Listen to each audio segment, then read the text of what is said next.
Abordaremos de manera general las principales patologías de las glándulas paratiroides.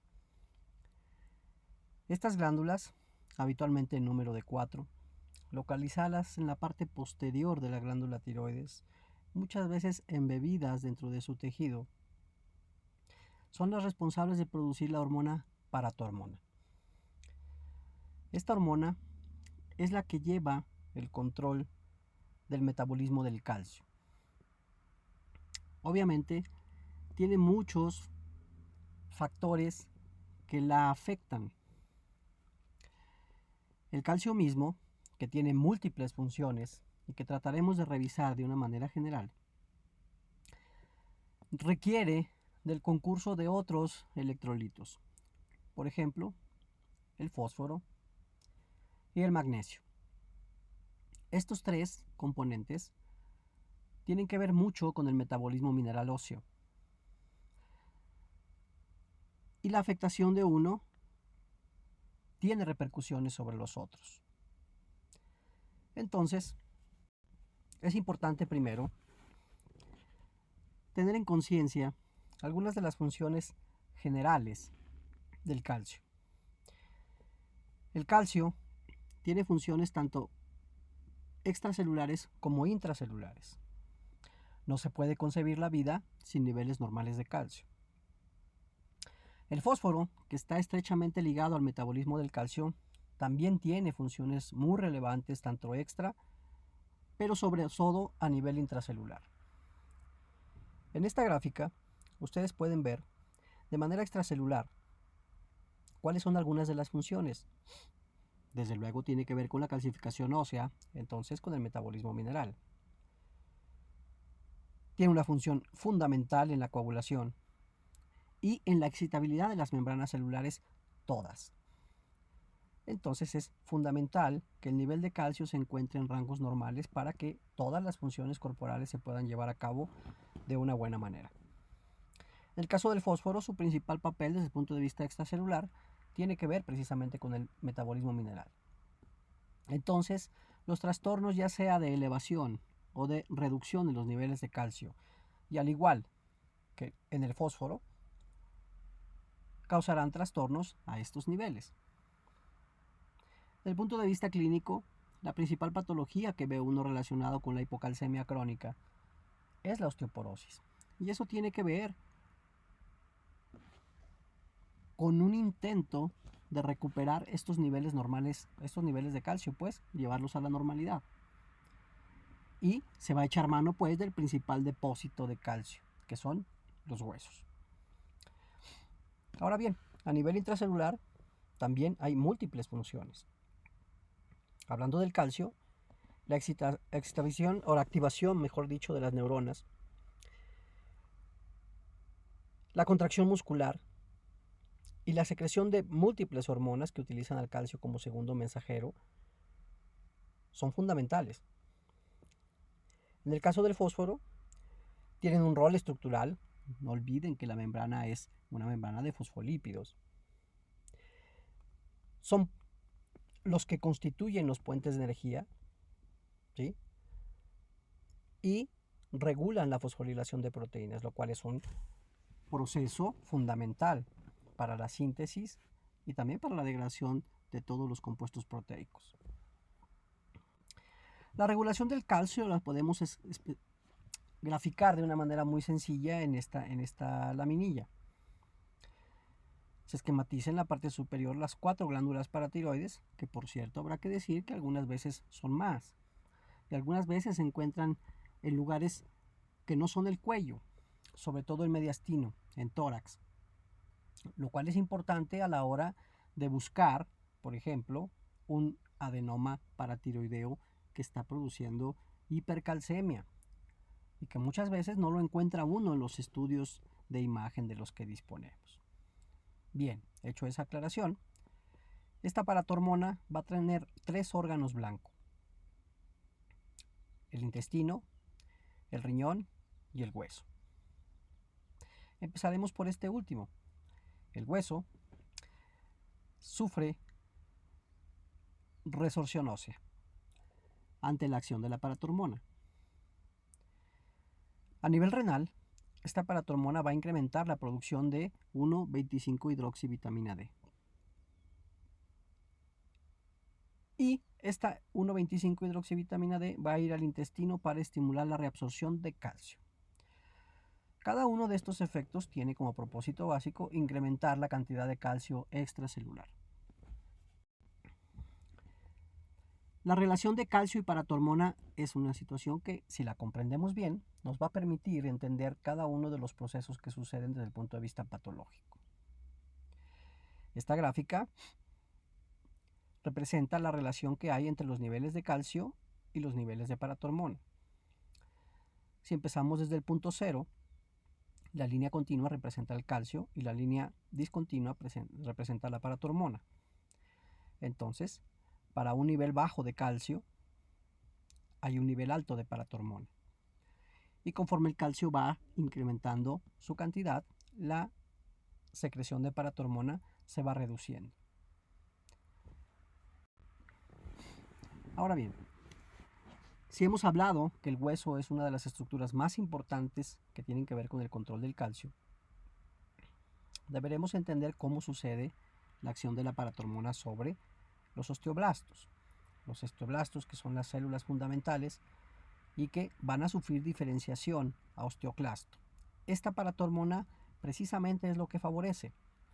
Una vez que actúa sobre los osteoblastos, va a transformarlos en precursores de osteoclastos. Obviamente, para que esto se lleve a cabo, necesitan participar una serie de moléculas. De estas que ven ustedes aquí, el ligando del RANK, que es un receptor activador del factor nuclear kappa beta, es muy importante, no solo desde el punto de vista fisiopatológico, sino porque hemos desarrollado un grupo de fármacos que lo bloquean. Y entonces, al bloquearlo, impiden la diferenciación de osteoblastos hasta osteoclastos, lo cual bloqueará la resorción ósea. La osteoprotegerina es una hormona, componente que bloquea este RANK de manera natural. Este esquema, que es bastante complejo, lo único que intenta representar es la multiplicidad de factores que son capaces de activar a un receptor muy importante, que es el receptor sensor de calcio. El receptor sensor de calcio, que se encuentra sobre todo en dos órganos, que son paratiroides y riñón, son los que permiten a estos órganos detectar los niveles de calcio en sangre y entonces activarse o desactivarse, ya sea incrementando la cantidad de paratormona o bien a nivel renal directamente, alterando la cantidad de calcio que se absorbe, que se reabsorbe, mejor dicho. Entonces, como ustedes ven, desde aminoácidos, una proteína beta amiloide, frecuente en algunas enfermedades, distintas poliaminas, algunos antibióticos, todos ellos tienen la capacidad de activar a este receptor sensor de calcio. Una vez que esto sucede, una gran cantidad de segundos mensajeros son activados, pero nos interesan sobre todo dos reacciones. Una es la inhibición de la adenilciclasa, lo cual impide la producción de AMP cíclico, y todo se va a la producción de fosfolipasa C. Y esta fosfolipasa C, a través de una serie de reacciones, activando al fosfatidilinositol 3, van a remover el calcio de sus reservorios. Este calcio es movilizado y junto con diacilglicerol van a activar a la proteína sinasa C. Y a través de este proceso y una serie de reacciones más, llevarán el calcio al núcleo. Esto para tener la fuente de energía necesaria para las reacciones celulares. Como ustedes ven, distintos fármacos, magnesio, el calcio mismo, calcimiméticos, es decir, ya sea fármacos o otro tipo de compuestos, son capaces de activar el receptor sensor de calcio. De hecho, para el tratamiento de la hipercalcemia, se ha desarrollado un fármaco que es el Cinacalcet, que es un calcimimético. Lo explicaremos más adelante. Entonces, una vez teniendo conocimiento de los principales actores en el metabolismo del calcio, nos falta uno, y es el receptor de paratormona. No confundir, por favor, el receptor sensor de calcio con el receptor de paratormona. Esta gráfica representa tres tipos de moléculas relacionadas. El TIP39, que no tiene una utilidad práctica para nosotros, pero los otros dos sí. La paratormona y el péptido relacionado a paratormona. Ambos compuestos tienen actividades tanto desde el punto de vista fisiológico como desde el punto de vista de enfermedad, sobre todo. El péptido relacionado a paratormona se le han atribuido algunas funciones muy poco claras todavía en placenta y en osteoclastos. Lo que nos interesa por ahora a nosotros es las actividades de la paratormona. Entonces la paratormona tiene un receptor específico que es el receptor 2 de paratormona. Ahora bien, existe otro receptor de paratormona, el cual puede ser activado no solo por esta hormona, sino por el péptido relacionado a paratormona. Esto explica en buena medida, una parte, pues por lo menos importante, de los síndromes paraneoplásicos que se asocian a hipercalcemia. Este péptido relacionado a paratormona puede ser producido por una diversidad de tumores. Y entonces ir y activar al receptor de paratormona y tener básicamente los mismos efectos, es decir, un incremento en la resorción ósea, un incremento en la cantidad de 25-hidroxivitamina D que se produce por el riñón, y lo cual lleva a una reabsorción de calcio a nivel intestinal. Entonces, la activación de los receptores por estas dos sustancias puede darse y hay que entenderlas así.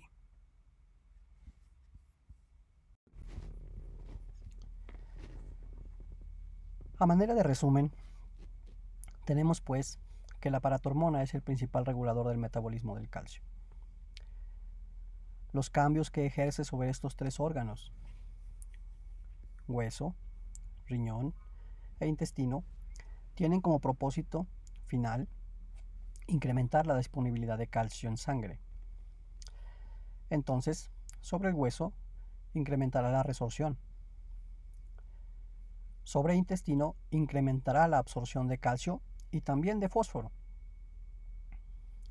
Y sobre riñón, incrementará la reabsorción de calcio, incrementará la fosfaturia e incrementará la síntesis de 1,25 vitamina D.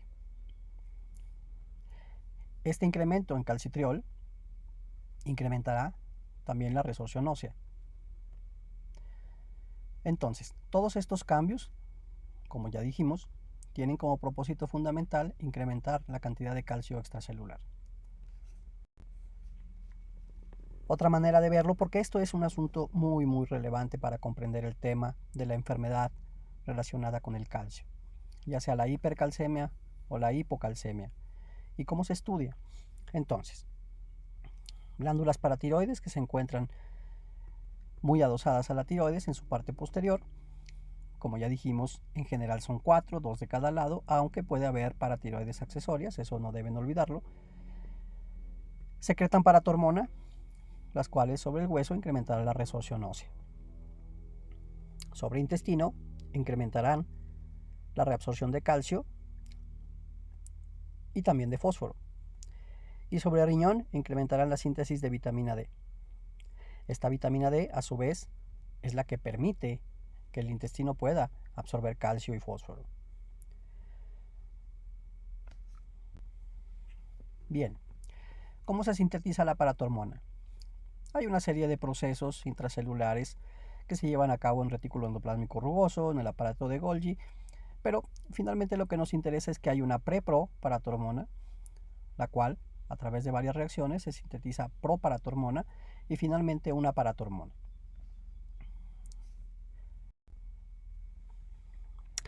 Bien, otro componente fundamental es la vitamina D. La vitamina D es un actor indispensable para que el calcio tenga un metabolismo normal. Ven ustedes ahí las estructuras químicas de distintos precursores de vitamina D, desde el ergosterol, ¿sí?, a nivel de piel, hasta la provitamina D, para terminar finalmente en vitamina D2 y D3. Bien, creo que lo podemos ver mejor aquí. Para la síntesis de vitamina D hay varios órganos que participan. Desde la piel, ¿sí?, donde se sintetiza el colecalciferol o vitamina D3, el cual pasa al hígado y ahí sufre una 25-hidroxilación para transformarse en 25-hidroxicolecalciferol. Esto tiene un mecanismo de retroalimentación negativa sobre el hígado, lo cual permite cierto equilibrio en su producción. Una vez que el 25-hidroxicolecalciferol es sintetizado, pasa por el riñón y ahí sufre la acción de una enzima llamada 1-alfa hidroxilasa. De ahí su nombre de 1,25-dihidroxicolecalciferol. Y este es el componente activo. Ese es el que va a ir al intestino y va a producir a través de estos cambios un incremento en la proteína transportadora de calcio, un incremento en la actividad de ATPasa y un incremento en la cantidad de fosfatas alcalina. Todas ellas van a participar para incrementar la absorción de calcio a este nivel. Los niveles de calcio finales también ejercen un efecto de retroalimentación negativa sobre el riñón. Entonces hay una cierta regulación allí en un circuito, podríamos decir, corto. Las principales funciones de la vitamina D podríamos resumirlas en promoción de la absorción intestinal de calcio. Ya dijimos los mecanismos. Una proteína fijadora de calcio a nivel del intestino, específicamente localizada en el borde del cepillo del intestino, es el que permite la absorción. A su vez, va a reducir la excreción renal de calcio, es decir, va a incrementar la reabsorción de calcio y va a incrementar la excreción de fósforo, es decir, va a producir fosfaturia. De alguna manera contribuye de manera fisiológica al proceso de calcificación de los huesos y en grandes cantidades a la resorción del hueso, lo cual también nos lleva al borde contrario, es decir, un incremento exagerado en las cantidades de vitamina D puede llevar a osteoporosis. Bien, ¿qué pasa pues cuando se disminuyen las cantidades de calcio en sangre? Bueno, a través del receptor sensor de calcio se activa la secreción de paratormona. Entonces, este receptor sensor de calcio que ya hemos mencionado en láminas anteriores es clave para un metabolismo normal. Esta paratormona pues incrementará la reabsorción ósea, aumentará la absorción intestinal de calcio y aumentará la reabsorción a nivel del túbulo renal de calcio, secretando a su vez fosfato. El papel de la vitamina D, ya lo hemos platicado, incrementará a nivel intestinal la absorción de calcio. Todos estos cambios pues tendrán como fin último incrementar y corregir los niveles de calcio en sangre. Bien, como en muchas otras glándulas de las que hemos platicado hasta ahora, podemos tener enfermedades caracterizadas por una hipofunción de las paratiroides o una hiperfunción de las paratiroides. Desde luego que el paciente no llegará como tal con estos datos, sino llegará con signos y síntomas relacionados con el metabolismo óseo o bien con las cifras de calcio en sangre, que es básicamente lo que nosotros podremos detectar en primera instancia. Hablando de la hipofunción, puede haber distintas razones para tener hipofunción. Genéricamente le llamaremos hipoparatiroidismo. Es importante hacer mención de que no siempre una hipofunción de las paratiroides o una hiperfunción de las paratiroides se manifiestan directamente sobre el nivel del calcio. Por ejemplo, si yo tengo un hiperparatiroidismo secundario, como lo veremos más adelante, el paciente tendrá hipocalcemia. Lo que yo tendré es una elevación compensatoria de la paratormona y eso es un hiperparatiroidismo. Solo que el paciente tiene hipocalcemia. La hipocalcemia es el origen del exceso de paratormona. Entonces hay que hacer muy bien esta separación entre niveles de paratormona y niveles de calcio. Tienen ustedes ahí algunas de las razones por las cuales puede haber hipoparatiroidismo. Desde el secundario, como es el que mencionamos, ya sea porque se quitaron las paratiroides de manera intencionada o no, El ejemplo más típico es una tiroidectomía por alguna situación de cáncer, de bocio multinodular y que inadvertidamente se extraen las paratiroides. El paciente ya no tendrá paratiroides, entonces tendrá hipoparatiroidismo. Nosotros podemos reponer paratormona. Existe la paratormona sintética, aunque en general es un asunto bastante caro y resulta poco práctico reponerla. Lo que hacemos básicamente es dar dosis de calcio. Si no se quitaron las paratiroides, algún daño que ellas puedan sufrir, sobre todo por radiación, por alguna patología cancerosa de cuello, por ejemplo, pueden afectar a estas glándulas y entonces impedir la producción normal de paratormona. Existen otras razones, sin que se toque de manera física a las paratiroides, para impedir un buen funcionamiento. El magnesio tiene mucho que ver aquí. La hipomagnesemia, sobre todo, produce un hipoparatiroidismo funcional. La hipermagnesemia también puede traer trastornos en la producción normal de paratormona. Los pacientes con enfermedad crítica como la sepsis, los grandes quemados o la rabdomiolisis también pueden traer consigo disminución en las cantidades de calcio debido a una hiposecreción de paratormona. Existe también la posibilidad de que esta paratormona no se pueda unir a su receptor, o bien si se une a él, no pueda desencadenar todas las acciones de segundo mensajero que tendría que llevar a cabo. Eso se conoce como pseudohipoparatiroidismo. Es una resistencia ósea a paratormona. Otras alteraciones que pueden tener un cuadro muy similar son las deficiencias de vitamina D. Si no hay una vitamina D adecuada, eso va a producir una hipofunción de la paratormona. La paratormona requiere una cantidad de vitamina D adecuado porque es la que permite una buena absorción de calcio. Si no hay una buena absorción de calcio, entonces la paratormona tendrá problemas en su funcionamiento. Algunas de las razones que nos pueden llevar a deficiencia de vitamina D, pues son los hábitos alimenticios, es decir, que sea inadecuada la ingesta. La dieta y la exposición al sol son las principales fuentes para producción de niveles normales de vitamina D. Si estamos hablando de que a nivel intestinal, en el ilion terminal es donde se lleva a cabo la absorción de calcio, cualquier enfermedad que afecte al intestino también puede tener consigo un mal funcionamiento de vitamina D y una hipocalcemia, una mala absorción después de este electrolito. Las enfermedades del aparato urinario, sobre todo las que tienen problemas renales, una causa muy frecuente de hipocalcemia.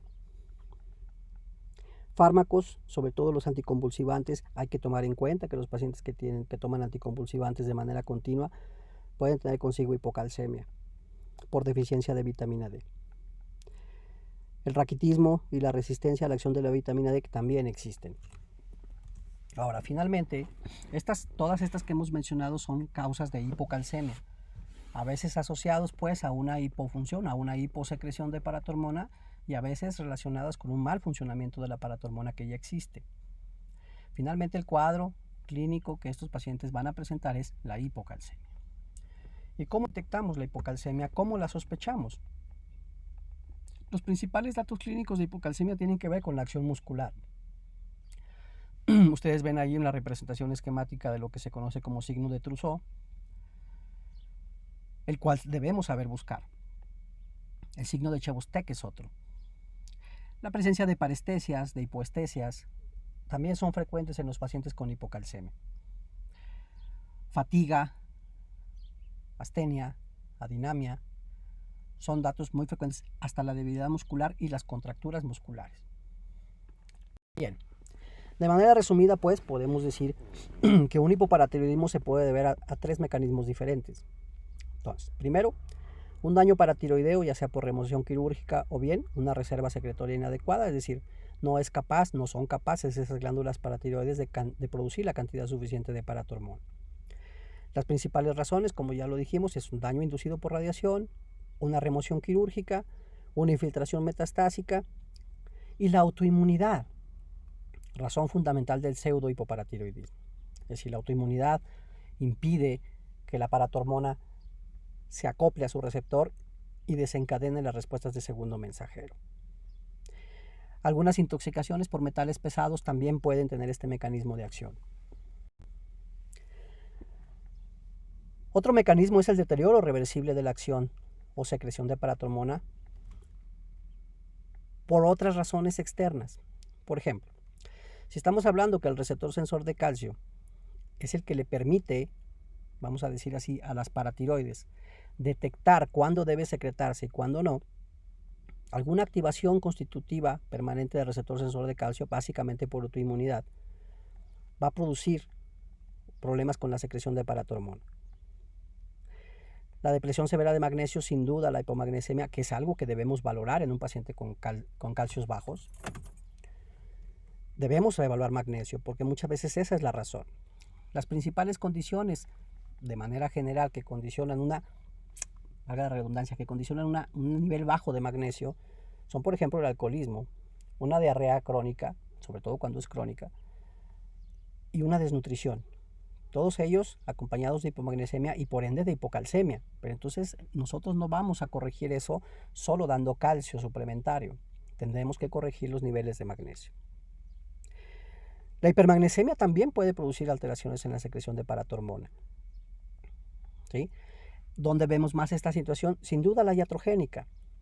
La terapia autocolítica, ustedes saben que el sulfato de magnesio es ampliamente utilizado a veces para el tratamiento de la preeclampsia, eclampsia y muchas otras veces solo para estabilizar los niveles, pero si hay una sobredosificación de magnesio lo podemos llevar al paciente a hipermagnesemia y eso traer consigo problemas con la secreción de paratormona. La insuficiencia renal es otro trastorno en la cual las elevaciones en las cifras de magnesio no es rara. Y finalmente, los trastornos en la síntesis de paratormona propiamente, ese proceso de retículo endoplásmico rugoso, de aparato de Golgi para producir una paratormona desde los precursores proparatormona y proparatormona, todos esos pueden tener alteraciones, ya sea por mutaciones en el gen de la paratormona, por mutaciones o deleciones en factores de transcripción y mutaciones en el DNA mitocondrial. Finalmente, la resistencia a paratormona que ya hemos platicado y aquí básicamente el cuadro clínico se llama pseudohipoparatiroidismo. Su libro del Dorantes tiene una revisión, me parece, bastante profunda para nuestro nivel de lo que es el pseudohipoparatiroidismo y los tipos que existen. Nosotros no entraremos tanto a esa acción, no nos compete por ahora. Ahora, volvemos a tomar al signo de la hipocalcemia, a los signos clínicos de la hipocalcemia, porque es los que nos va a orientar. Y en el laboratorio nosotros tenemos que medir los niveles de calcio. Un asunto muy importante a considerar es la corrección del nivel de calcio en relación a la albúmina. Siempre debo corregir el calcio para el nivel de albúmina. La albúmina, que es una hormona muy transportadora de múltiples sustancias, ustedes lo saben bien. El calcio debe ser corregido en relación al nivel de albúmina. Si yo tengo un nivel de albúmina bajo, estoy subestimando mi cifra de calcio. Si me reportan un calcio de 7.5, tomando como valor mínimo normal 8.5, de acuerdo al laboratorio que nosotros utilicemos, pero me reportan una albúmina de 2, es muy posible que yo no tenga hipocalcemia, simplemente me esté dando una falsa medición. Por cada gramo de albúmina que esté por debajo del valor de 4, que es un valor mínimo normal de albúmina, yo debo incrementar 0.8 miligramos a la cifra de calcio que me reporta. Entonces, eso es muy importante. Una vez hecha esa aclaración, podemos clasificar nuestras causas de hipocalcemia de acuerdo al valor de paratormona. La paratormona baja ante una hipocalcemia no es una respuesta normal. Quiere decir que mis paratiroides no están siendo capaces de detectar esa hipocalcemia por alguna razón. Y tienen ustedes algunas de ellas en la lista. Paratormona baja con hipocalcemia me obligan a considerar estas etiologías. Alteraciones en el magnesio, la remoción postquirúrgica, que desde luego nosotros deberíamos detectarla ante el antecedente de una cirugía de cuello, sobre todo de tiroides. Enfermedad infiltrativa, ya sea que estemos ante la presencia de un cáncer como tal, o bien de una secuela de un tratamiento de cáncer como la radioterapia, nos van a orientar. La infiltración granulomatosa, no infección, y también la infección por la tuberculosis, aunque pues eso ya es bastante raro. La autoinmunidad, ya dijimos, sobre todo si estamos frente a un síndrome poliglandular. La radiación, la agenesia paratiroidea rara y algún trastorno genético que básicamente tiene que ver con mutaciones o de lesiones. Si nosotros tenemos paratormona alta, entonces debemos considerar estas situaciones: deficiencia de vitamina D, pancreatitis aguda, síndrome del hueso hambriento, el cual es una categoría bastante peculiar. Hay algunas condiciones que pueden condicionar hueso hambriento. Por ejemplo, un paciente que se encuentra con hiperparatiroidismo, es decir, tiene un adenoma que produce paratormona. Este paciente desarrolló osteoporosis, desarrolló hipercalcemia, desarrolló litiasis renoureteral, etc. Bien, nosotros hacemos el protocolo, detectamos que hay un adenoma que produce paratormona y después de eso lo operamos. Le quitamos el adenoma, corregimos la hipersecreción de paratormona. Lo que va a pasar es que el hueso, que fue sujeto a la acción exagerada de paratormona durante un tiempo indeterminado, una vez que ya no se ve sujeta a esa acción de paratormona exagerada, va, vamos a decirlo así, reclamar su calcio. Y entonces, una vez que se quitan los niveles altos de paratormona, hay una disminución abrupta de calcio sérico, el cual va a los huesos y se deposita, regresa a su lugar de alguna manera. A eso se le conoce como síndrome del hueso hambriento. Hay otras patologías que dan hueso hambriento, por ejemplo el hipertiroidismo, una vez que se controla. Bien, algunos fármacos ya hemos mencionado, sobre todo los anticonvulsivos, pero bueno, los bifosfonatos, que son básicamente para, entre comillas, regresar calcio a sus huesos, desde luego que pueden producir hipocalcemia. El ketoconazol, la pentamidina, un tratamiento de quimioterapia y antifímico, pueden causar hipocalcemia. Entonces es muy importante que nosotros interroguemos qué fármacos está tomando este paciente. El choque tóxico y, desde luego, la resistencia a la paratormona. Todas estas patologías me darán hipocalcemia con paratormonas elevadas. Y una paratormona normal, básicamente pensaré en mutaciones del receptor sensible de calcio. Es decir, este receptor sensor de calcio no es capaz de detectar la hipocalcemia.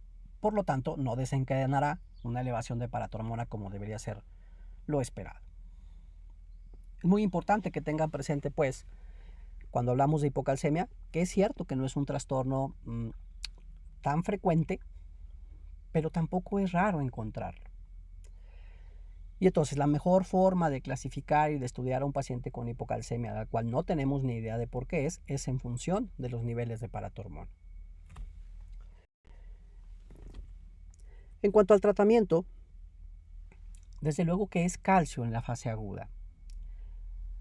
Desde luego que tendremos que identificar la causa, si no, no podremos dar un tratamiento específico. Pero una vez que tenemos una hipocalcemia, sobre todo cuando ésta se manifiesta clínica o bien electrocardiográficamente, nosotros debemos dar suplementos de calcio. Si hay síntomas, tendrá que ser el tratamiento intravenoso. Sobre todo cuando hay manifestaciones electrocardiográficas, se convierte en una urgencia, ya que la hipocalcemia puede causar arritmias que pueden matar a nuestro paciente. Tienen ustedes ahí una lista de formulaciones de calcio. De la que disponemos intravenosa es el gluconato de calcio. Sin duda es la que está disponible prácticamente en todos lados. ¿Sí? Y desde el punto de vista oral, para el manejo crónico, tenemos también calcio en distintas formulaciones. Ahí sí tenemos más opciones. Hay gluconato de calcio oral, hay carbonato de calcio, hay citrato de calcio. Se han hecho múltiples estudios para tratar de ver si alguna formulación es mejor que otra. En general no hay grandes diferencias, por lo menos en la efectividad, entre las distintas formulaciones de calcio.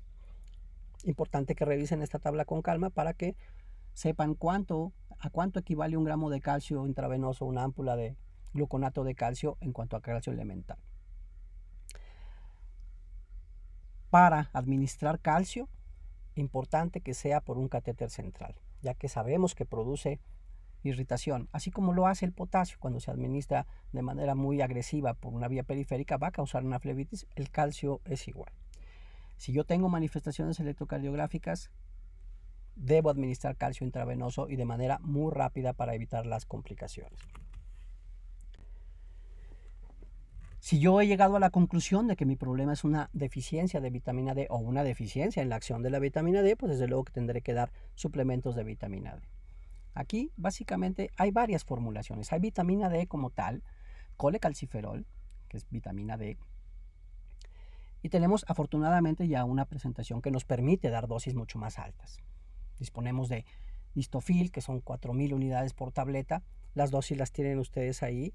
Desde luego que tenemos que tomar en cuenta qué tan agudo queremos la reposición, ¿sí? Para corregir los niveles de calcio. Porque si yo doy calcio pero no tengo vitamina D, pues por más calcio que dé, no voy a lograr recuperar los niveles de calcio. Hay otros fármacos que pueden coadyuvar a incrementar los niveles de calcio en sangre en pacientes específicos, sobre todo los diuréticos de tipo tiacida, de tipo techo alto, ya que tienen dentro de sus efectos incrementar la reabsorción de calcio a nivel renal. Esos no se usan de manera genérica, depende de cuál sea la razón por la cual el paciente tiene hipocalcemia. Hasta aquí cuanto a la hipocalcemia, que muchas veces va acompañada de hipoparatiroidismo. Por el otro lado, tenemos el trastorno funcional consistente en la elevación de los niveles de paratormona. A esto se le conoce como hiperparatiroidismo, muchas veces relacionado con los niveles de calcio.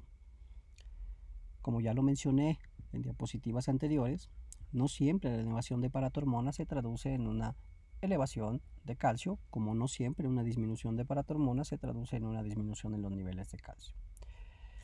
Trataremos de hacer las diferencias pertinentes. Estas son las causas principales de hiperparatiroidismo. Lo vamos a clasificar en 4 tipos: primario, secundario, terciario y un cuaternario, los cuales básicamente se refiere a la presencia de un carcinoma. Las causas principales de hiperparatiroidismo primario son la hiperplasia, el adenoma y el carcinoma. El secundario es debido a otra alteración orgánica, principalmente, y el ejemplo más típico sin duda es la insuficiencia renal crónica.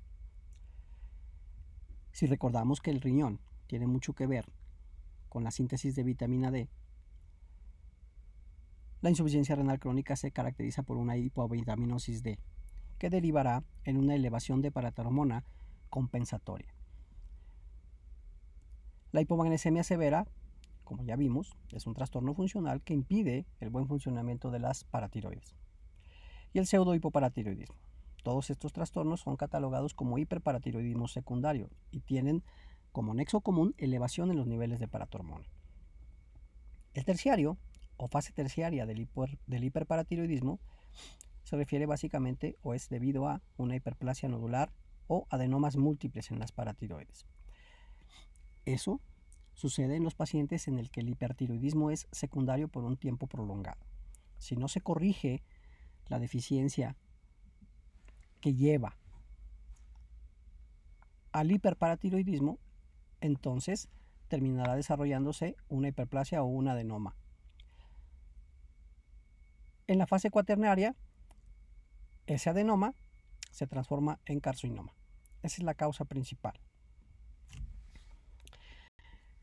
El que más nos interesa de todos es el hiperparatiroidismo primario. La forma de presentación clínica del hiperparatiroidismo primario ha cambiado con los años. Tenemos ahora 3 distintas modalidades de presentación del hiperparatiroidismo. El hiperparatiroidismo sintomático, que es la forma clásica de presentación, apunta para un 20% de los casos en la actualidad, cuando antes era la principal manera en la que uno podía ver elevaciones de paratormona. Hoy es menos frecuente debido a que se hacen exámenes de manera rutinaria y entre ellos está incluido el calcio. Entonces la detección de calcios anormales es la forma más frecuente en la que se sospecha un hiperparatiroidismo. Cuando es muy sintomática es porque se ha desarrollado por mucho tiempo. La litiasis renal y la enfermedad ósea son 2 manifestaciones más bien tardías del hiperparatiroidismo. Si se detecta temprano, estas manifestaciones difícilmente las podremos llegar a ver. El diagnóstico es relativamente sencillo y va en función de los niveles de calcio y los niveles de paratormona. nosotros encontraremos hipercalcemia con paratormona elevada. Como en otros sistemas hormonales, ante una elevación de calcio, si el sistema de regulación de paratormona funciona bien, nosotros encontraríamos paratormona disminuida. Actualmente, la forma de presentación más común del hiperparatiroidismo es el asintomático. De acuerdo a las estadísticas que nosotros podemos llegar a revisar, hasta 80% de los casos se manifiestan de esta manera. La calcemia en general está moderadamente alta, difícilmente como para dar síntomas, y en algunos casos llega a ser de hecho intermitente. Se detecta de manera casual ante la realización de estudios de laboratorio que buscaban otro objetivo. Los síntomas más frecuentemente reportados, pero muy inespecíficos, son fatiga, debilidad, anorexia y la habilidad emocional, sobre todo una tendencia a la depresión. Desde luego que si se mantiene así puede progresar a una forma totalmente florida del cuadro. No siempre está claro la diferenciación con la forma sintomática, es decir, ¿constituye otra entidad diferente o solo es una cuestión de tiempo? Y finalmente existe otra variedad de hiperparatiroidismo que se le llama normocalcémico. Aquí básicamente lo que nosotros vamos a encontrar son niveles de paratormonas altos con calcios normales. No está muy claro siempre cuál es la conducta que se debe tomar en uno o en otro caso. La radiografía que ven ustedes es la de un paciente con un hiperparatiroidismo de muy largo tiempo de evolución. Estos son los hallazgos radiológicos que uno vería en un paciente con exceso de paratormona de manera crónica e intensa. La forma clínica, la forma radiológica de la enfermedad se conoce como osteitis fibrosa quística. Y como ven ustedes es la formación de verdaderos quistes en los huesos. Eso se debe básicamente a la resorción ósea tan intensa condicionada por los niveles altos de paratormona. Si uno pudiera hacer una biopsia del hueso y observar a las trabéculas, vería uno cambios como los que ven ustedes en la diapositiva.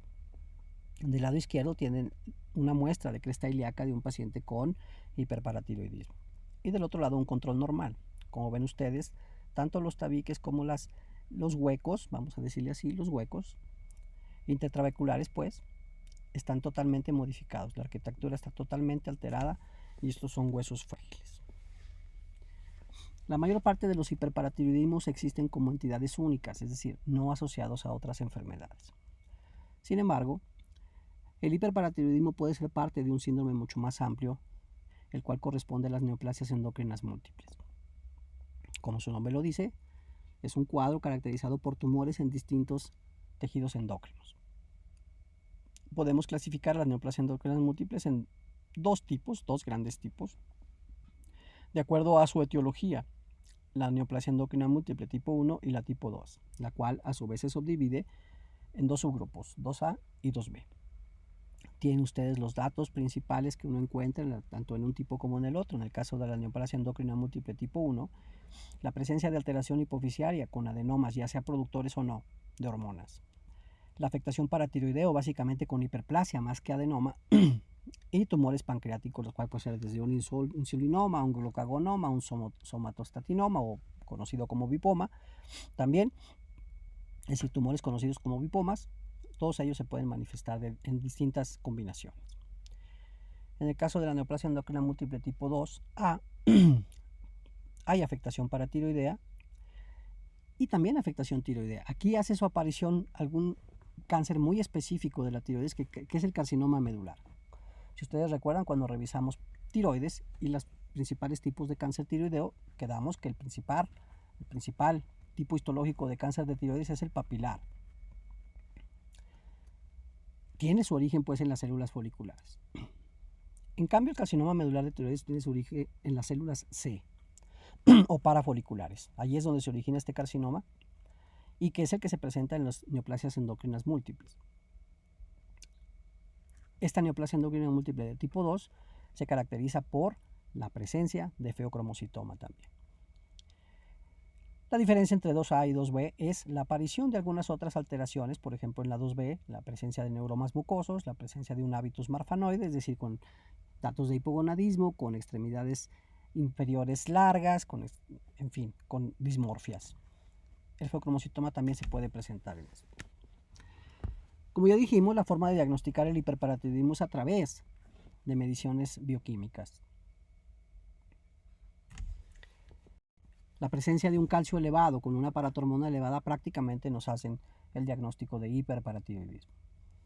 En cambio, si tengo hipocalcemia y tengo paratormona alta, eso no es un hiperparatiroidismo primario, es un hiperparatiroidismo secundario. Es decir, es una forma de compensar de la paratormona ante los niveles de calcio e intenta corregir esto. Frecuentemente sucede esta situación en un paciente con insuficiencia renal crónica. El segundo paso, una vez que nosotros hemos diagnosticado hiperparatiroidismo, es localizar dónde está el daño.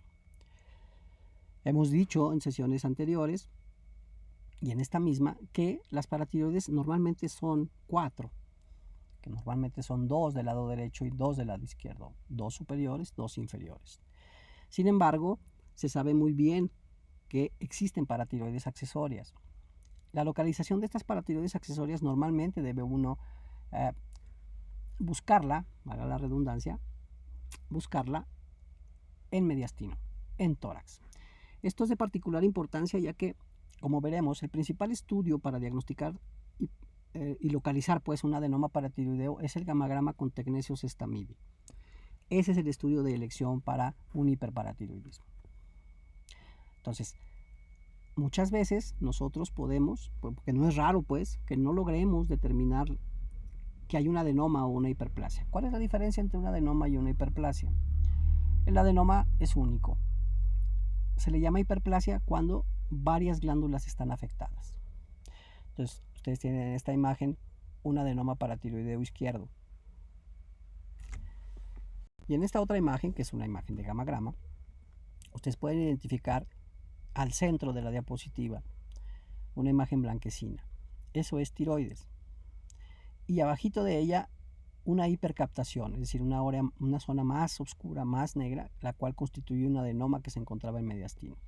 Este estudio fue realizado en un paciente en el cual se le había diagnosticado hiperparatiroidismo e incluso se había hecho exploración quirúrgica y no se había logrado encontrar el adenoma. Tuvo que reintervenirse porque el adenoma paratiroideo se encontraba en una glándula accesoria. Bien, ¿qué nos interesa desde el punto de vista del hiperparatiroidismo? Bueno, 3 entidades son particularmente importantes que nosotros diferenciamos. Una vez que estamos hablando de hiperparatiroidismo primario y hemos descartado el hiperparatiroidismo secundario y el terciario, hablando de hiperparatiroidismos y de hipercalcemias, estas 3 entidades son muy importantes a la hora del diagnóstico diferencial.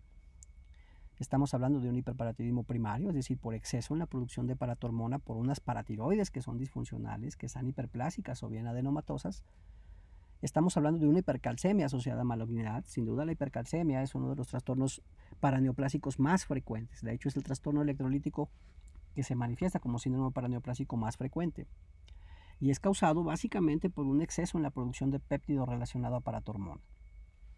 Puede haber otros mecanismos mediante los cuales un cáncer puede producir calcio. Por ejemplo, las metástasis óseas o un tumor de origen óseo. Eso va a causar resorción ósea del área de metástasis o del área afectada por el cáncer y eso va a incrementar los niveles de calcio. Entonces, estos 3 trastornos se pueden presentar como hipercalcemias y hacer el diagnóstico diferencial es importante. Nos podemos ayudar de esta tablita, la cual correlaciona todos los niveles elevados de paratormona que podemos encontrar en estos pacientes y los relacionamos con nivel de calcio, nivel de fósforo, nivel de vitamina D y desde luego la paratormona. Los estudios que nosotros utilizamos para medir paratormona hacen la distinción entre paratormona y péptido relacionado a paratormona, lo cual es de una ayuda muy grande a la hora de diferenciar los cuadros. Entonces, en el hiperparatiroidismo primario encontraremos niveles altos de calcio, si más o menos el valor máximo normal ronda los 10 a 10.5 miligramos, de acuerdo a lo que al laboratorio que uno utilice. No debemos olvidar que si podemos medir calcio ionizado siempre será de mayor utilidad, aunque no siempre está accesible en todos lados. Tendremos pues en este cuadro elevación de calcio con una disminución en la cantidad de fósforo sérico, habitualmente una elevación de niveles de vitamina D, en general poco significativo, y la paratormona estará alta.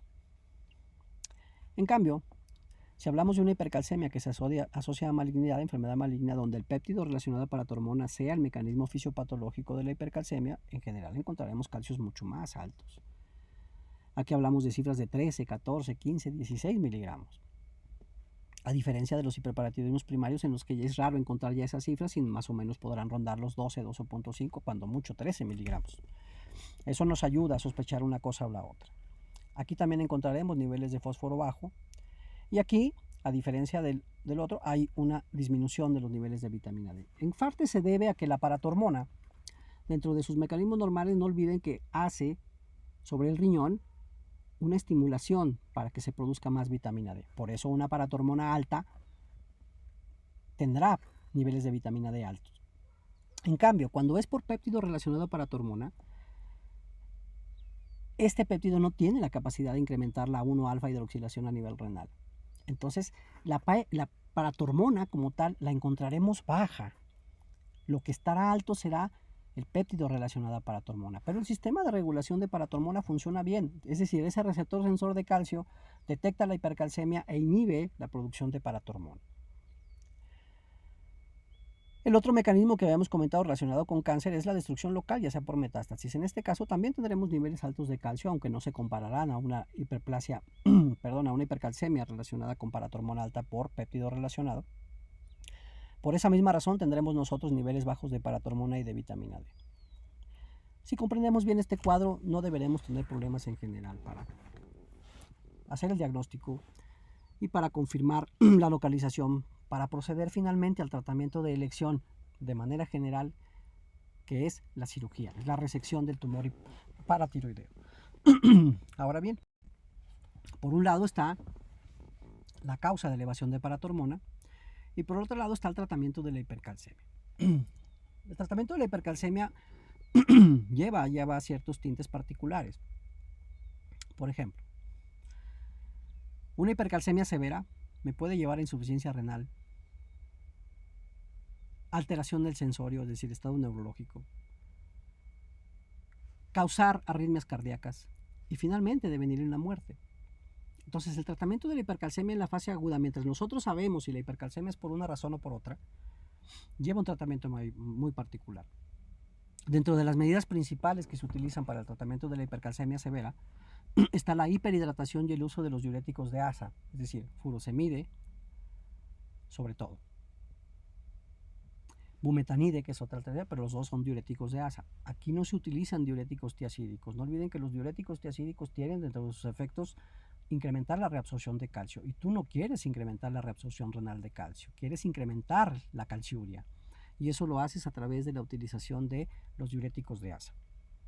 Entonces la hiperhidratación con soluciones fisiológicas, cantidades grandes, 50, 70, 100 mililitros por kilo, a veces más, y el uso de diuréticos te ayudan en la fase temprana a reducir los niveles de calcio. Cuando de fármacos se habla, tenemos dos grupos principales de fármacos.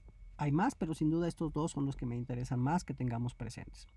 El uso de bifosfonatos, sobre todo del ácido zoledrónico, que se inyecta incluso, el Someta, tiene un efecto relativamente en días. Eso es muy útil en los pacientes con hipercalcemia. Dependiendo de la fisiopatología de la hipercalcemia, el incremento en la sensibilidad del canal del receptor sensor de calcio lo podemos estimular a través de la utilización del Cinacalcet, que es un calcimimético, es decir, es un agonista del receptor sensor de calcio, lo cual permitirá disminuir los niveles normales de paratormona y también a nivel renal, que es ahí donde también está este canal receptor sensor de calcio, bloquear la reabsorción de calcio a nivel renal. Eso permitirá incrementar las pérdidas y disminuir el calcio en sangre. Otros fármacos que se mencionan para el tratamiento de la hipercalcemia en agudo está, por ejemplo, la calcitonina. La calcitonina tiene entre sus efectos también incrementar la calciuria, disminuir el calcio sérico. La utilidad no parece ser más efectiva que los otros dos y también es mucho más difícil de conseguir. Y tratamientos adyuvantes como los glucocorticoides. No olviden que los glucocorticoides dentro de sus efectos está incrementar también la calciuria, lo cual disminuirá los niveles de calcio en sangre. La utilización de glucocorticoides, ya sea hidrocortisona o bien dexametasona, nos puede ayudar a reducir en un plazo relativamente corto los niveles de calcio en sangre. Ahora bien, como decíamos, de manera general el hiperparatiroidismo primario, que es el que nos interesa por ahora desde el punto de vista de tratamiento, tiene su principal terapéutica en la cirugía. Es decir, si nosotros hemos localizado el adenoma o bien hemos localizado la hiperplasia, pues el tratamiento es removerlas. Si es un adenoma, el pronóstico es mucho mejor a que si es hiperplasia. Porque si es hiperplasia significa que yo tendría que quitar todas las glándulas paratiroideas. Y obviamente quedaría como secuela un hipoparatiroidismo, el cual nosotros tendríamos que tratar con calcio, de por vida. Entonces, en la medida que el hiperparatiroidismo ha sido diagnosticado en una etapa mucho más temprana, surgen algunas dudas respecto a si todos los pacientes deberían ser tratados con cirugía o no, sobre todo cuando el hiperparatiroidismo es asintomático, por ejemplo, o es un hiperparatiroidismo con calcios normales, dos situaciones que cada vez son mucho más frecuentes. Tratando de ir acotando este tema y disminuyendo la probabilidad de errores o de sobretratamientos, se han establecido una serie de indicaciones en las cuales sí está claro que el paciente con hiperparatiroidismo primario debería operarse. Obviamente, si tiene manifestaciones clínicas claras, si ya hizo piedras, si hizo total una nefrocalcinosis completa, si ha habido fracturas patológicas, ¿sí? Si tiene una osteitis fibrosa quística, si tiene una hipercalcemia que es de difícil control, todas esas situaciones sin duda plantean a la cirugía como el tratamiento de elección. En pacientes que no son tan sintomáticos, pero tienen un nivel de calcio por arriba de 1 miligramo del valor máximo normal, que más o menos rondaría los 11.5, 12, cuando mucho miligramos, es una razón para considerar la cirugía. Que ya tenga afectación renal, por la razón que sea, porque eso va a ser muy difícil. Si el paciente tiene insuficiencia renal, el tratamiento con fármacos como los bifosfonatos será mucho menos efectivo y tendremos un incremento en el riesgo de efectos adversos. Antecedentes de fracturas, una edad menor a los 50 años, también es una razón para considerar la cirugía, ¿sí? Y si es difícil que ese paciente mantenga una vigilancia, un seguimiento médico, porque si el paciente se va a desaparecer por alguna razón, vive en una comunidad lejana, no tiene los recursos económicos, no se puede monitorear o no quiere hacerlo, son situaciones en las cuales deberíamos considerar a la cirugía. Bien, hemos hablado del nexo que hay entre hiperparatiroidismo e hipercalcemia, pero obviamente la razón por la cual nosotros estudiaríamos a un paciente para tratar de confirmar o no la presencia de hiperparatiroidismo es la hipercalcemia. Este diagrama ofrece un flujo de decisiones que nos permiten apoyarnos para tratar de saber qué hacer con un paciente con hipercalcemia. Para empezar, no olviden que debemos tomar en cuenta el ajuste de calcio en relación a la albúmina o bien medir calcio ionizado si es posible. Una sola medición de calcio alto, sobre todo cuando no es muy severa, nos debe hacer y nos debe obligar a medirlo nuevamente. Es decir, por lo menos 2 mediciones de calcio por encima de lo normal, entonces sí podríamos ponerle el nombre de hipercalcemia y ameritaría un protocolo diagnóstico. Entonces, una vez que nosotros hemos hecho eso, y que hacemos la historia clínica, buscamos los antecedentes, buscamos causas asociadas o otras enfermedades asociadas, sobre todo la patología renal, ¿sí? Y confirmamos pues la presencia de hipercalcemia, entonces la medición de paratormona nos va a permitir clasificar a nuestro paciente. Si yo tengo una paratormona normal o alta, ante la presencia de un calcio, entonces clasifico a este hiperparatiroidismo, a esta hipercalcemia, como dependiente o independiente de paratormona. Si es independiente de paratormona, entonces yo encontraré calcios altos, pero paratormonas bajas. Vuelvo a decir que eso es una respuesta normal de las paratiroides. Entonces quiere decir que el origen de la hipercalcemia no tiene su fundamento en paratormona. Entonces yo debo quitar de la cabeza el hiperparatiroidismo primario. Y entonces debo ir a buscar la siguiente principal causa de hiperparatiroidismo independiente de PTH. Y es básicamente los problemas de malignidad. Entonces yo tendré que buscar muchas veces en distintos lados la presencia de tumores. Entonces la radiografía de tórax, una tomografía de tórax, abdomen, mastografías, etcétera. Las herramientas terapéuticas dependerán de los hallazgos clínicos o antecedentes que nosotros podamos tener. Si tiene un nódulo mamario, pues desde luego que debemos irnos a la mastografía, probablemente la biopsia del nódulo mamario, etcétera. Un carcinoma medular de tiroides sí se puede caracterizar por hipercalcemias. Entonces, sin duda, la tiroides también debe ser asiento de protocolo. Entonces, el asunto es que nosotros busquemos una causa y casi siempre por frecuencia será una neoplasia. Si nosotros no encontramos tumores, debemos entrar en un tercer rubro, no necesariamente en ese orden, de causas de paratormonas altas, que no son dependientes, calcios altos, que no son dependientes de PTH. Entre ellos están desde luego los fármacos. Si nosotros encontramos tumores, desde luego que ya procederemos al protocolo del tumor con la toma de biopsia y finalmente confirmar el diagnóstico. Ahora bien, los que son dependientes de paratormona. Ahora bien, si ya estamos frente a una hipercalcemia que depende de paratormona, es decir, que tenemos una paratormona normal o alta, entonces la medición de calcio en orina de 24 horas nos va a ser muy útil. Perdón. Dos cosas que uno puede medir en relación a la orina de 24 horas. Podemos medir el calcio en orina de 24 horas y deberemos medir, de preferencia, la depuración de creatinina y la depuración de calcio. La depuración de calcio y la depuración de creatinina podemos calcular un cociente,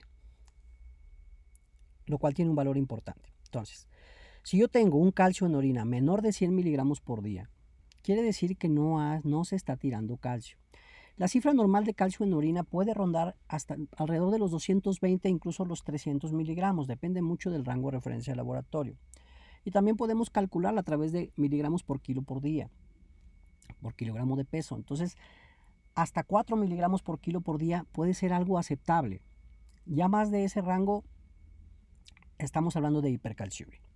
Entonces, si yo tengo un paciente con menos de 100 miligramos al día de calcio en orina, si es así, entonces tengo la obligación de medir paratormona, la cual ya hice, por cierto.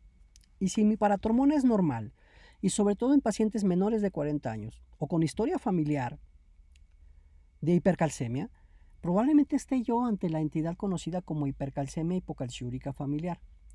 Trastorno genético caracterizado básicamente por una mutación en el receptor sensor de calcio, tanto a nivel renal como a nivel de paratiroides. Eso explica por qué el riñón ante una hipercalcemia no incrementa la calciuria y la paratormona no se suprime porque el receptor sensor de calcio es el problema.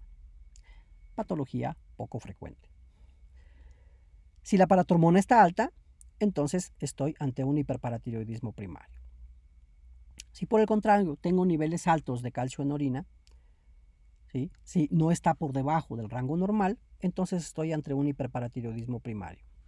Deberé descartar un grupo farmacológico muy peculiar, que supongo que sería muy difícil obviar su ingesta, que es el litio, se utiliza para trastornos psiquiátricos.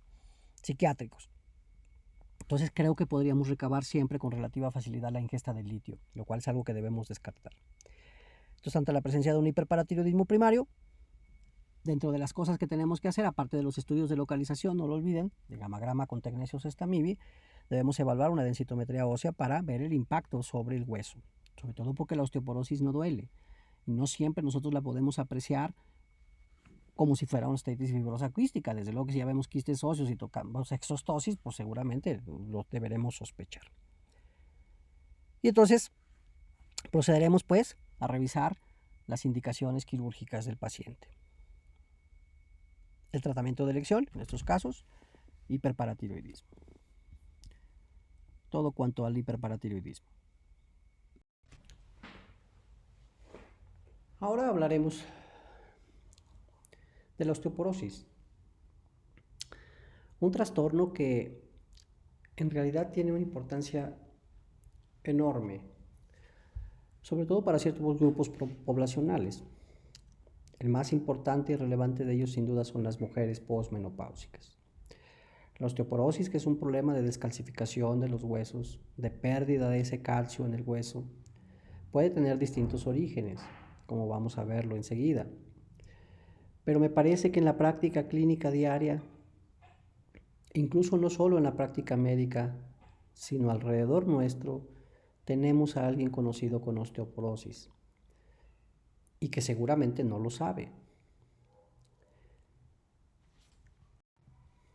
Decíamos que las mujeres son un grupo muy susceptible. De manera general podemos asegurar que todas las mujeres desarrollarán algún grado de osteoporosis a lo largo de la vida, sobre todo en el periodo postmenopáusico. Esta gráfica ejemplifica que desde los 30 años de edad empieza a haber una pérdida ósea.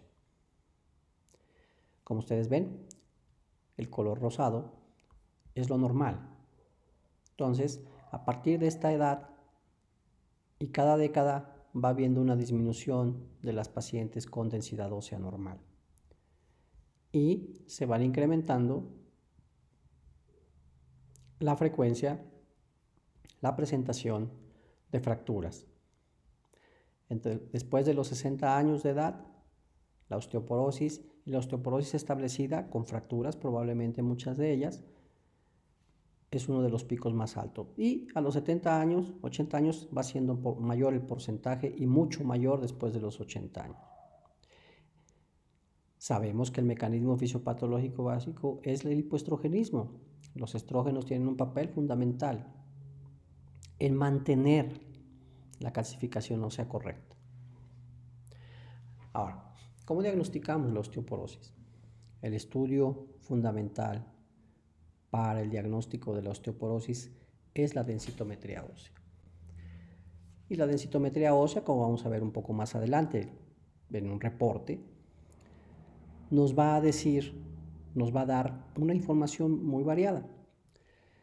Para fines de diagnóstico de la osteoporosis, nosotros tenemos varias categorías. La normal, la osteopenia, la osteoporosis, sobre todo estas tres importantes, y bueno, después viene la osteoporosis severa. Todo va en función de las desviaciones estándar en relación a la calcificación del paciente en cuestión. Se compara con distintos grupos de controles.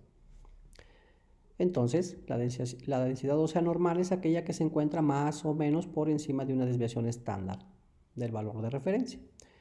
La osteopenia es aquella que tiene más de 1, pero menos de 2.5 desviaciones estándar por debajo del valor del control. Y la osteoporosis es cuando tengo una densidad ósea mineral más de 2.5 veces o más de 2.5 desviaciones estándar por debajo de la comparación con adultos jóvenes. Vean ustedes la comparación entre hombres y mujeres en relación a tres fracturas o tres tipos de fracturas bastante frecuentes. La fractura de coles, la fractura de vértebra, columna vertebral y la de cadera. Entonces vean en hombres las frecuencias y vean en mujeres. Es obvio que sobre todo la que tiene que ver con cadera es tremendamente más frecuente en ellas, ¿sí? La de vértebras no parece haber tanta diferencia y la de coles sí hay un incremento en relación a los hombres. Entonces estos factores sí son relacionados con el hipoestrogenismo de las mujeres. Ahora, no son las únicas causas que favorecen la osteoporosis. Podemos aquí ver representado algunos de los factores que contribuyen a una descalcificación, desde los elementos tóxicos pero también comunes como son el café, el tabaco y el alcohol, todos ellos predisponen a la osteoporosis. El hueso, como cualquier órgano, requiere ser usado, vamos a decirlo así. Entre menos tensión se le produzca al hueso, al sistema óseo, menos incentivo tendrá para seguirse desarrollando y recalcificando. Entonces la inactividad física, el sedentarismo es otro factor importante, sobre todo cuando los años van pasando, adquiere mayor relevancia. Los factores alimentarios, desde luego, si la dieta es pobre en calcio o bien es pobre en vitamina D, y por otro lado es rica en sodio y es rica en proteínas, son factores que favorecen la osteoporosis. Fármacos. Hay una serie de fármacos muy importantes en relación a la afectación del hueso potencial, pero creo que sin duda los corticoides, los anticonvulsivos y los antiácidos, omeprazol, ranitidina, cimetidina, etc., contribuyen a la osteoporosis. Entonces, entre más sean utilizados por la razón que sea, más favorecerán la presencia de osteoporosis. Enfermedades intestinales que impidan la absorción del calcio, acuérdense que si esta absorción se lleva a cabo en el intestino delgado, entonces también tendrá una repercusión sobre el hueso. Los pacientes con anorexia también tendrán problemas de este tipo. Y hay otro grupo de enfermedades, síndromes genéticos. El sexo ya lo mencionábamos, la raza blanca o amarilla parece ser mucho más susceptible a la osteoporosis. Una falla ovárica primaria, por ejemplo, por hipoestrogenismo otra vez temprano. Y ser delgada. La obesidad de alguna forma protege contra la osteoporosis, aunque no es un medio infalible. Hablando concretamente de enfermedades y de fármacos, que son dos grupos que nos interesan mucho comprender, estas son las principales etiologías de la osteoporosis. Todo lo que tenga que ver con deficiencia de esteroides sexuales, ya sea en hombres o en mujeres, si no es tratado y no es reemplazado de manera correcta, entonces desarrollará osteoporosis. El caso más típico de osteoporosis, de luego, que está relacionado con la paratormona y la producción de esta hormona paratiroidea, la cual va a regular el metabolismo del calcio, como ya lo hemos visto a lo largo de este capítulo. Las enfermedades del tejido conectivo, artritis, lupus, espondilitis anquilosante, todas ellas tienen dentro de su cuadro clínico afectación en la producción normal de hueso. En la práctica clínica, sin duda, la insuficiencia renal crónica se convierte en una de las causas más frecuentes que uno puede llegar a ver. Hablando de los medicamentos, ya lo decíamos, recalcamos, glucocorticoides, anticonvulsivos, litio, citotóxicos para tratamiento de cualquier neoplasia y obviamente ya los que tienen como factor o como función inhibir la producción de hormonas sexuales, pues todas ellas tendrán como efecto secundario la presencia de osteoporosis. Haciendo un poco más de énfasis ya relacionado al asunto de las patologías, tienen ustedes aquí un listado de trastornos endocrinos que se relacionan con osteoporosis. El hiperparatiroidismo, desde luego, el síndrome de Cushing, los hipogonadismos, el hipertiroidismo, sobre todo entre más descontrolado esté y más prolongada sea ese descontrol. El prolactinoma, no olviden ustedes que la hiperprolactinemia va a suprimir la liberación de GnRH y finalmente va a producir hipogonadismo. Una diabetes mellitus, sobre todo cuando está descontrolada, también favorece la presencia de osteoporosis por múltiples caminos. La acromegalia y, pues desde luego, el embarazo y la lactancia, todos esos a través de un hipogonadismo. Sin embargo, existen otro tipo de enfermedades de muy diversa índole que pueden tener dentro de su evolución o dentro de sus complicaciones a la osteoporosis. Trastornos hematológicos como el mieloma o las macroglobulinemias, las mastocitosis, las leucemias y los linfomas, ya sea por ellas mismas o como parte del tratamiento que se les da. Enfermedades por depósito como la enfermedad de Gaucher, enfermedades raras en realidad. Trastornos del tejido conectivo que ya habíamos comentado, ¿sí? La enfermedad renal, los trastornos intestinales, sin duda son los más frecuentes. Este es un reporte de una densitometría. Y entonces, aquí más allá de ver los colores, se nos especifica columna, se nos especifica cadera. Puedo hacer una densitometría ósea en cualquier hueso literalmente. Para fines de diagnóstico de osteoporosis nos interesan estas dos áreas. No porque no pueda haber fracturas en otro lado, sino porque no es lo mismo fracturarse de la columna que fracturarse del antebrazo. Así es como les entregan el reporte.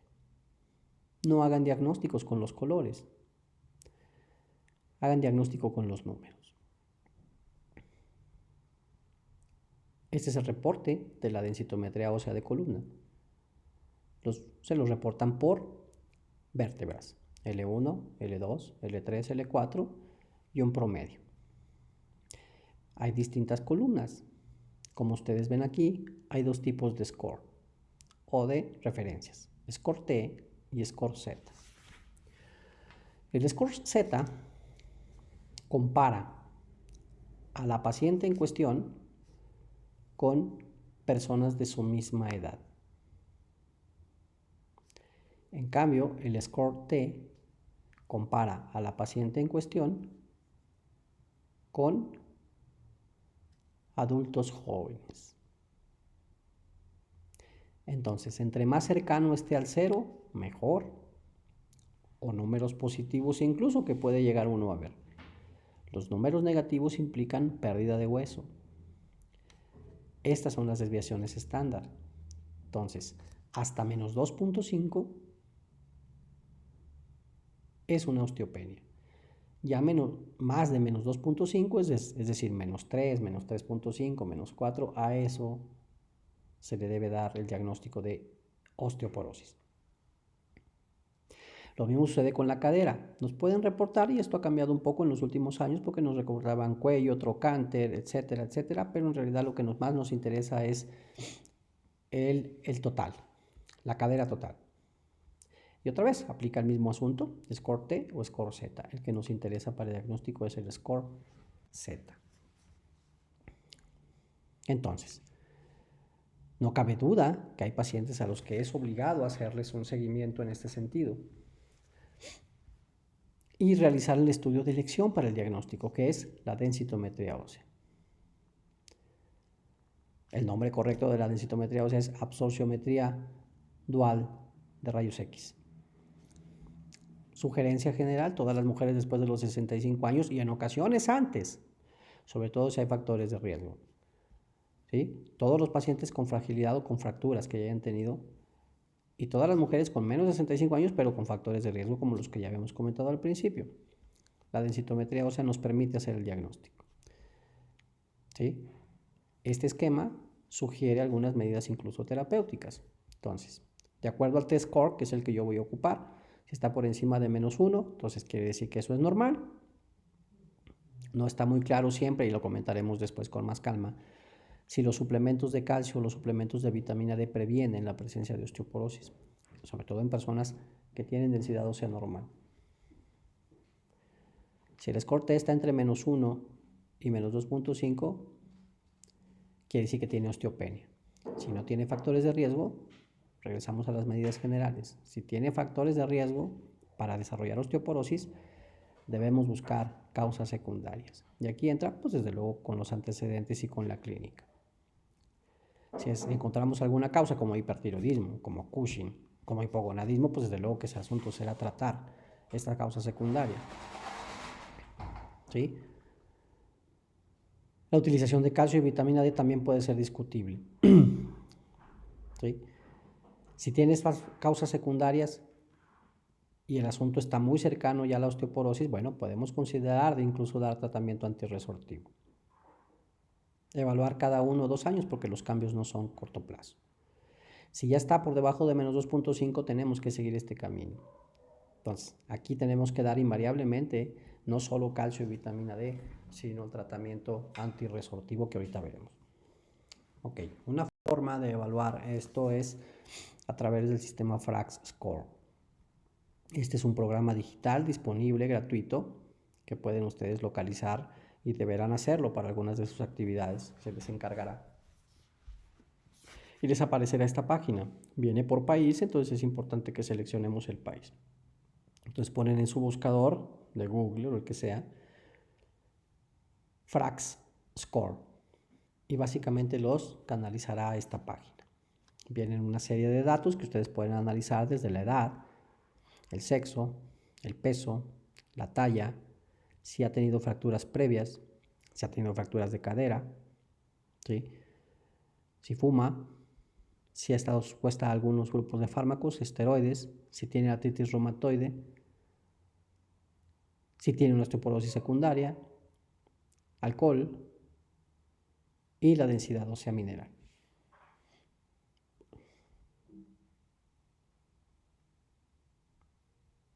Todos estos datos me dan un riesgo. Me van a dar un riesgo de fractura.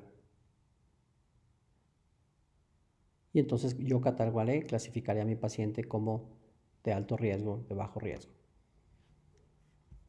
Es muy importante esta herramienta y es bastante fácil de usar. Una vez que hemos confirmado el diagnóstico de osteoporosis, entonces tenemos distintas alternativas terapéuticas. Estos son básicamente todos los grupos farmacológicos de los cuales disponemos para el tratamiento de la osteoporosis. Los bifosfonatos sin duda son los más utilizados, tienen ustedes aquí los más importantes. Algunos de ellos son inyectables, como el zoledronato, y sin duda el endronato es el más antiguo de ellos, risedronato e ivandronato. Todos estos son orales, excepto uno que es inyectable. Los moduladores selectivos de la recaptura de estrógenos, conocidos como SERM, básicamente tenemos el raloxifeno, que es con el que disponemos nosotros en México, ¿sí? Y la dosis es oral, es diaria. Tenemos análogos de paratormona, teriparatide, el cual es inyectable. El mayor inconveniente pues es el costo. Anticuerpos anti-RAN, que yo creo que es el fármaco más recientemente desarrollado y el que disponemos y se puede conseguir en México, es el denosumab, de una inyección subcutánea semestral. Y terapias hormonales análogas de estrógenos como la tibolona. Estos son los grupos principales. La calcitonina en realidad no tiene una utilidad clínica.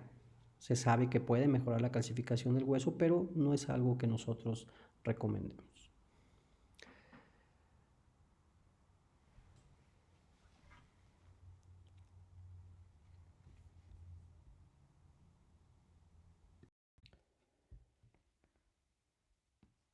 Ahora les presentaré un caso clínico interesante, con pocas dudas desde el principio en relación al diagnóstico. Se trata de una mujer de 49 años de edad. Fue referida desde una consulta de geriatría, a donde había acudido a pesar de sus 49 años, debido a que no encontraba solución a un cuadro clínico poco específico en cuanto a su inicio. Algunos meses, datos poco claros, algo de astenia, de adinamia, pero sobre todo lo que más aquejaba a la paciente era cambios en su estado emocional. Si bien tenía un ambiente familiar un tanto difícil, ya llevaba mucho tiempo con ello y no lo había resentido de mayor manera, pero de algunos meses a la fecha, más o menos 4 a 6 meses, había notado cierta tendencia a la depresión. ¿Sí? Ansiedad, insomnio, irritabilidad. Ese fue el motivo por el que estaba buscando atención médica. Finalmente llega a esta consulta de geriatría y ahí pues es evaluada, se le diagnostica una depresión, de hecho se le da tratamiento con ansiolíticos y antidepresivos, pero el médico realiza una serie de estudios básicos para ver si no había algún problema adicional. Como antecedentes importantes, nomás sabía que tenía hipertensión arterial, estaba en tratamiento con telmisartán y con hidroclorotiazida, así como metoprolol. Se había agregado en el último mes, además de la astenia, la dinamia, lo que ya había yo referido, la poliuria. La poliuria no muy clara, no medida, aparentemente había más bien notado un incremento en sus volúmenes urinarios, pero nada más. En la evaluación inicial se le encuentra una cifra de calcio de 15 miligramos por decilitro. Desde luego que era el asunto más relevante, ¿sí? A la exploración física, bueno, sin datos de mayor importancia, algo de sobrepeso, obesidad. La tensión arterial estaba controlada, 120 sobre 70 milímetros de mercurio. Biotipo era brevilíneo, okay, constitución media, no había bocio, por lo menos no se tocaba la tiroides a la palpación. Cardiorrespiratoria abdominal sin mayores problemas. Algo de acantosis nigricans, pero nada más. Como ya comentamos, los laboratorios iniciales fueron de 15 miligramos por decilitro y se le había medido una paratormona, la cual reportaba 873 picogramos mililitros, cuando el valor máximo normal ronda los 65 picogramos mililitros. Entonces aquí estaba muy claro que estábamos con una paciente con hipercalcemia y con una paratormona bastante alta. Desde aquí realmente el diagnóstico de hiperparatiroidismo deja poco lugar a duda, ¿sí? Como lo vamos a ver. Obviamente el paso inicial en esta paciente pues era revertir la hipercalcemia, porque en realidad lo que estaba pues constituyéndose como un riesgo importante para su salud era precisamente esa cifra de calcio. Recordando cuáles son las medidas terapéuticas para un paciente con hipercalcemia, pues comentamos aquí. Medidas generales, pues desde luego suspender fármacos predisponentes o causantes de hipercalcemia. De los que ella tenía, sin duda, la hidroclorotiazida se sabe que puede producir hipercalcemia. Obviamente no en esos rangos de 15, pero sí puede elevar el calcio. Entonces lo primero que se hizo fue suspender la hidroclorotiazida. Obviamente los 15 miligramos por decilitro de calcio no eran explicables por esta situación y esa cifra de paratormona tampoco. Bueno, se inició hiperhidratación con diuréticos. En principio la paciente se negó a hospitalizarse. Entonces, en función de que contaba con un familiar médico, pudimos hacer esta intervención en domicilio, siempre vigilada por su médico. Se canalizó, se hiperhidrató, además de la vía oral, se iniciaron diuréticos de ASA, tipo furosemide, y eso fue lo primero que se realizó. Obviamente no íbamos a lograr reducir ese calcio de 15 a una cifra más aceptable, 10, 11 miligramos, que podría ser una cifra más segura, y se optó por aplicar bifosfonato intravenoso. En nuestro caso aplicamos soledronato, ácido soledrónico, 4 miligramos en 50 mililitros de solución salina, y se aplicó una sola ocasión. ¿Sí? Tenemos otras medidas que podríamos haber utilizado, la calcitonina, poco disponible en nuestro medio, pero que puede constituirse como una alternativa si es que la tenemos a la mano, y el denosumab en dosis de 120 miligramos puede ser otra alternativa. En buena medida el ácido soledrónico es bastante efectivo para reducir las cifras de calcio, pero no hay que olvidar las otras alternativas que tenemos. Los glucocorticoides pueden constituirse también como una alternativa. Se sugiere prednisona, puede aplicarse también hidrocortisona si es que está hospitalizada. Y cuando la hipercalcemia es refractaria, no revierte ninguna, puede llegarse a requerir incluso la diálisis. En nuestro caso, como ya mencioné, lo que utilizamos fue soledronato. La cifra de calcio pudo reducirse desde 15 hasta 12, ya una cifra mucho más aceptable. Y noten ustedes también aquí la cifra de fósforo bastante baja, lo cual es frecuente de encontrar en una persona con hiperparatiroidismo. Tenemos hipercalcemias con hipofosfatemias. Otra cosa relevante aquí es la cifra de vitamina D, la cual estaba bastante baja, con una cifra de 5, cuando lo mínimo aceptable es 30. Entonces, estos factores finalmente son explicados por esta hiperactividad de la paratormona. En el caso de la deficiencia de vitamina D, finalmente por precisamente una falta de ingesta o falta de exposición al sol. Entonces, ya con esta cifra un poco más estable, un poco más segura, procedimos pues a la evaluación, aunque el diagnóstico en principio era bastante sólido en relación al hiperparatiroidismo, a la hipercalcemia. Bueno, les presento aquí el protocolo que debemos seguir, ya lo hemos comentado en las láminas previas. Entonces, una vez que nosotros tenemos una cifra de calcio alta, en general la recomendación es confirmar esa medición. En nuestro caso, las dos mediciones dieron arriba de 15 miligramos.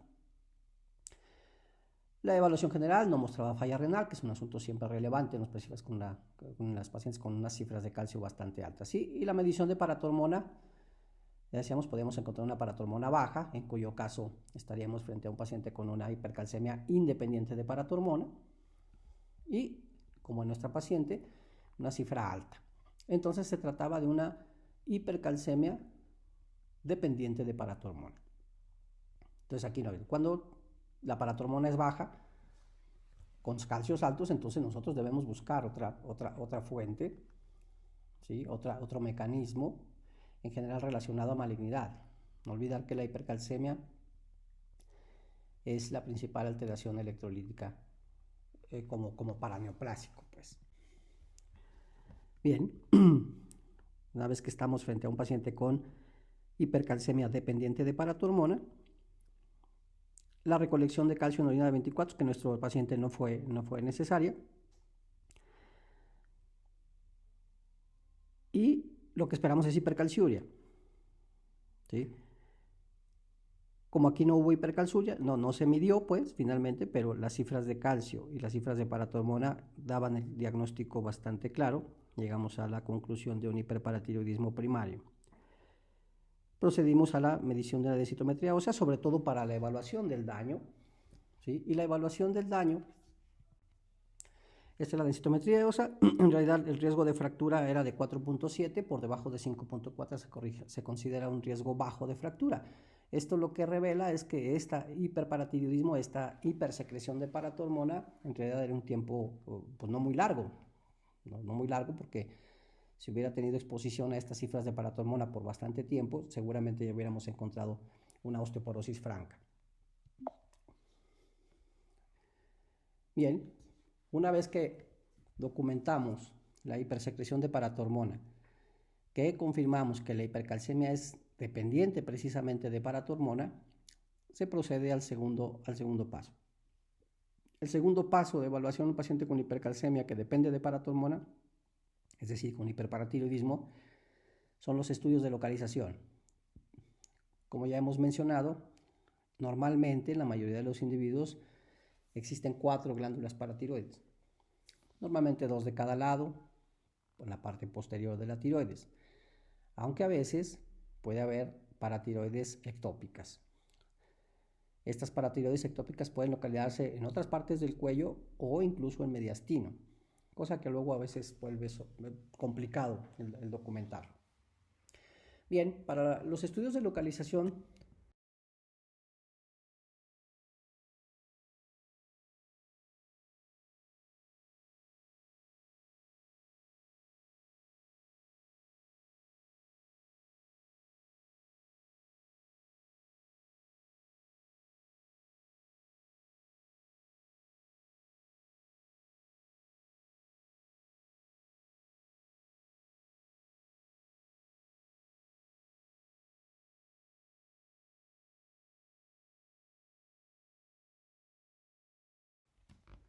y procedimos al estudio de elección para la localización de los adenomas paratiroideos o de las glándulas paratiroides hiperfuncionales, que es el gamagrama con tecnesio sestamibi, agregándole a una técnica más que es el SPECT.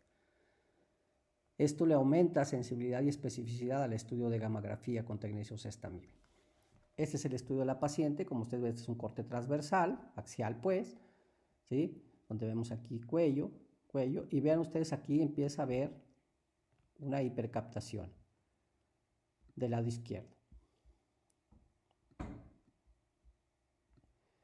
Vista en distintos cortes, quiere decir que el nódulo, el adenoma era bastante grande. Vemos el corte sagital y ven ustedes, pues, es bastante clara aquí la hipercaptación. ¿Sí?